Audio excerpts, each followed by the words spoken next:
We're moving on to Acts chapter 24 today.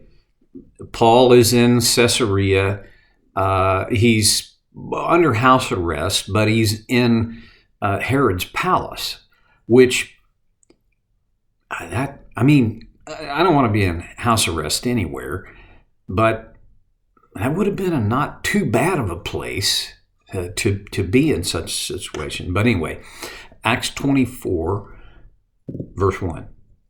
5 days later, the high priest Ananias went down to Caesarea with some of the elders and a lawyer named Tertullus. And they brought their charges against Paul before the governor.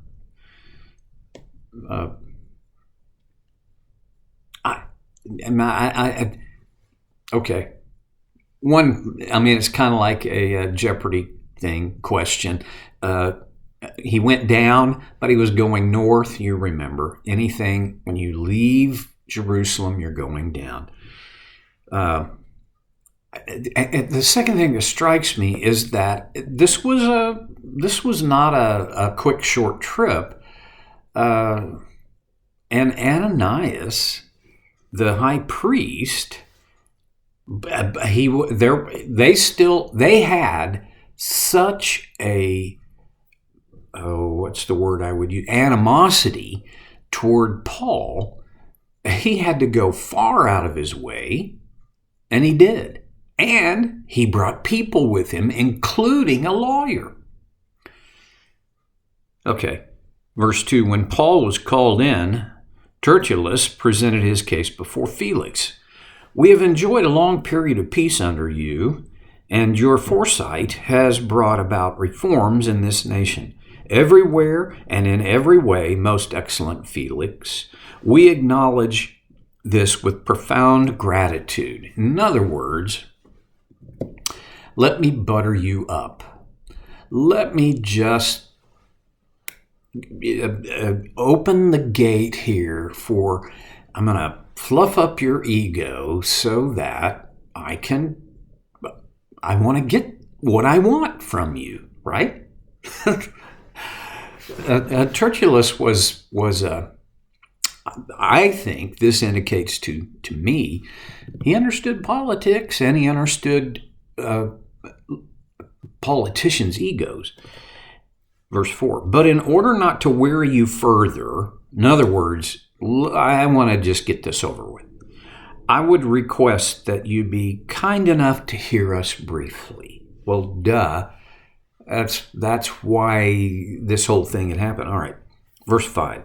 We've found this man to be a troublemaker, stirring up riots among the Jews all over the world. He is a ringleader of the Nazarene sect and even tried to desecrate the temple, so we seized him. These are trumped up charges. Was Paul stirring up riots? No, that was the Jews. All right. Verse 8, by examining him yourself, you'll be able to learn the truth about all these charges we are bringing against him.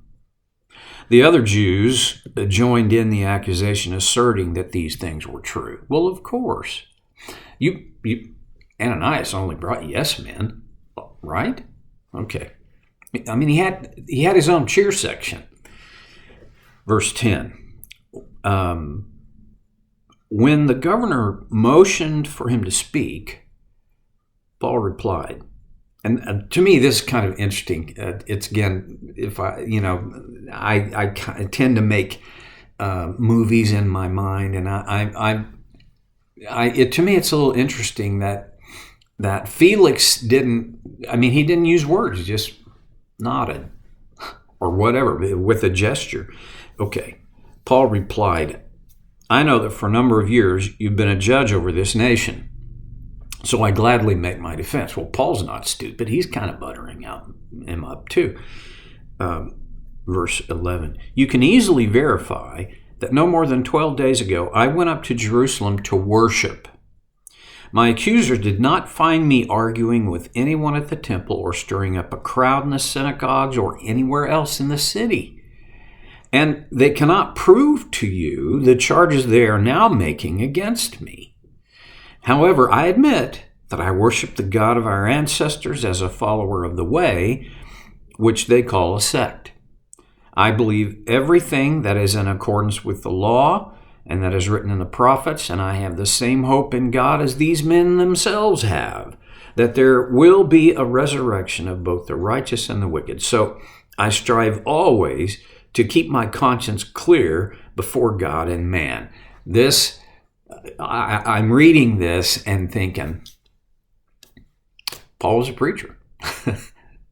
So I would expect a preacher to go there, right? But it was a legitimate part of his defense, because their accusations were all about the Jewish religious traditions. And though they thought they had a strong platform to stand on, Paul was kind of dissecting that. Okay, verse 16, so I strive always to keep my conscience clear before God and man. After an absence of several years, I came to Jerusalem to bring my people gifts for the poor and to present offerings. So he's re-emphasizing, I had a legitimate and altruistic motive for coming to Jerusalem.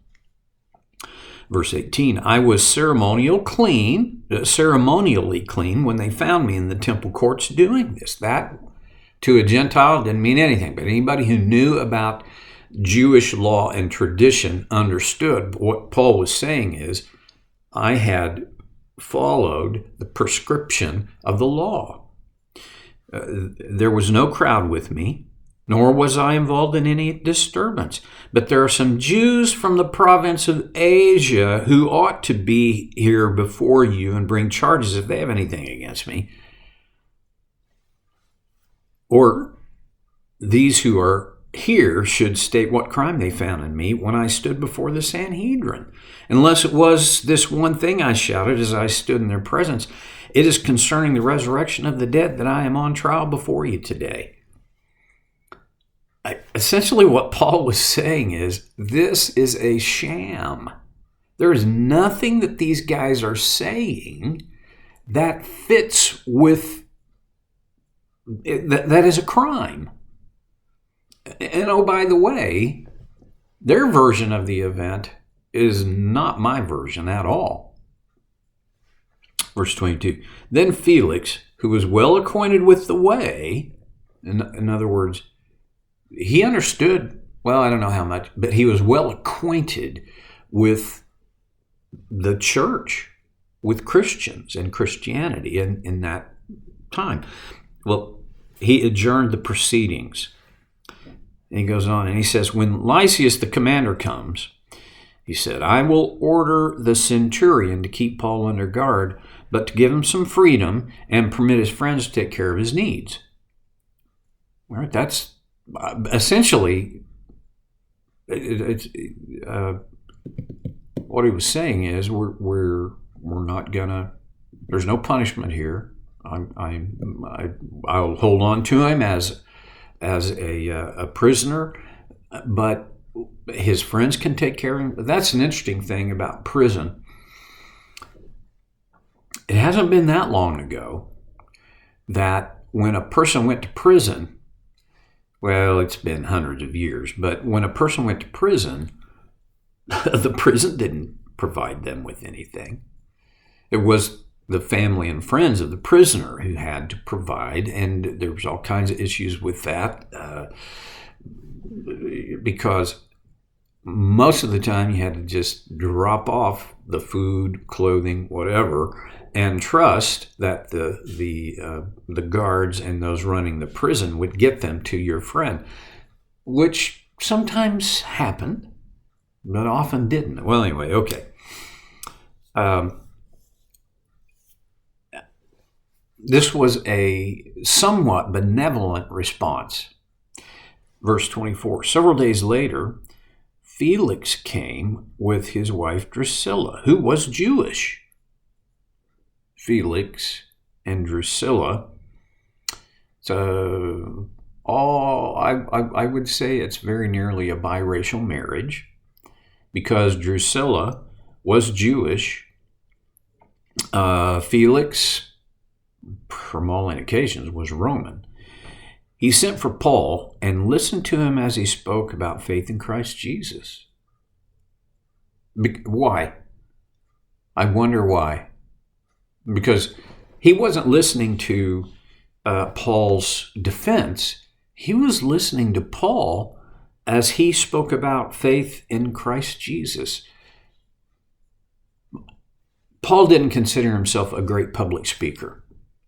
He said, "I came to you in weakness."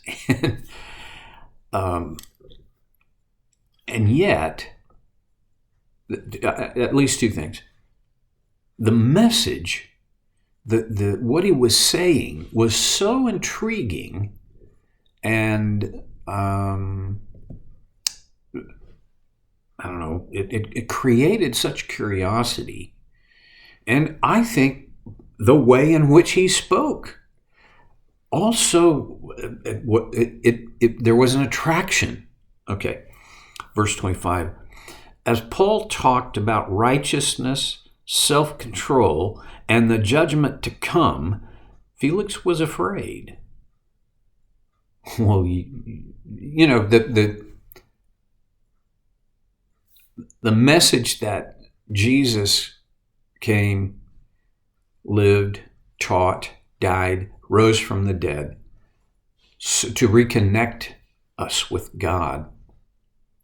That's pretty good. But when you get down to these things, righteousness, that's living in a right way, is not about being right. It's about living right. Self-control, which you can be pretty sure Felix wasn't getting A's in the self-control thing. Most anybody in his status in the hierarchy of the Roman world and the ruling class, they didn't have to have self-control. And the judgment to come. See, there is that aspect of the gospel.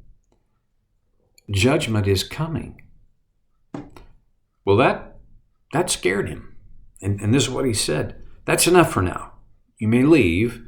When I find it convenient, I will send for you. Boy, is that ever a 21st century sentence? I mean, there's a whole lot of people that have interest. They're curious, right? But when it gets to the hard stuff, they're going, "Oh, no, back up. I'm done for now." Okay, if I'm interested, I'll let you know.